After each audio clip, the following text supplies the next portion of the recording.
কি হচ্ছে বলো তো বন্ধুরা, বাড়িতে একজন আমাদের গেস্ট এসেছে। যেহেতু সে জানিয়ে আসেনি, হঠাৎ করেই এসেছে, তাই কিছুটা মাটন নিয়ে এসেছে যাতে আমরা অসুবিধায় না পড়ি। বাজারে যেতে হবে, এবারে চটজলদি রান্নাটাও আমাকে সেভাবেই তো করতে হবে, তো ম্যারিনেট করে রাখতে পারিনি। আমি কিভাবে করছি দেখো, আলুটা কষে ভেজে নিচ্ছি, আর মাটনটা আমি সেদ্ধ করতে বসিয়ে দিয়েছি গরম মশলা আর নুন হলুদ দিয়ে। আলুটা ভেজে তুলে নিয়েছি, এবারে ওই কড়াইতেই আমি মাংসটা তুলবো। তার জন্যে রসুন বাটা দিলাম, কুচনো পেঁয়াজ। যেহেতু ম্যারিনেট করার আর সময় নেই, তাই আমি মাংসটা আলাদা সেদ্ধ বসিয়ে দিয়েছি, এভাবেও করা যায়। আগে থেকে বেটে রাখা আদা। এখন দেবো একটু টমেটো, একটু নাড়াচাড়া করে নিই। এবার একটু নুন হলুদ দিই, নুন হলুদ, লঙ্কার গুঁড়ো, ধনের গুঁড়ো, দেবো জিরের গুঁড়ো, দেবো কাশ্মীরি রেড চিলি পাউডার, এটা কালারটা ভালো হবে।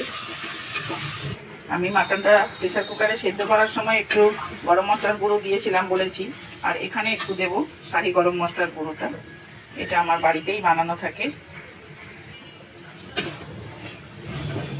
মশলার তেল ছেড়ে দিয়েছে, এখন আবার চলো যে দুটো গোটা রসুন খাওয়া ওর মধ্যে দিয়ে দিলাম।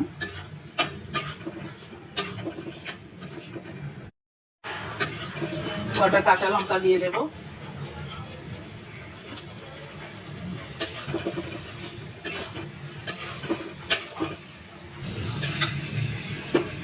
এবারে ভেজে রাখা আলুটা দেবো।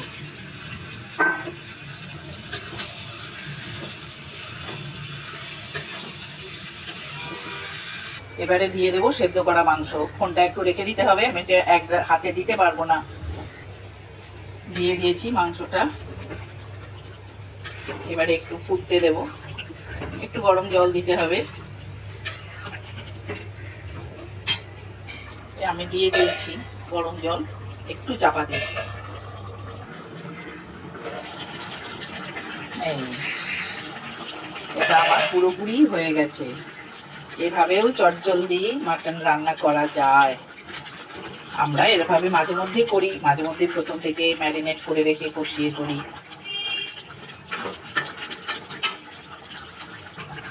কমপ্লিট আমার মাটন।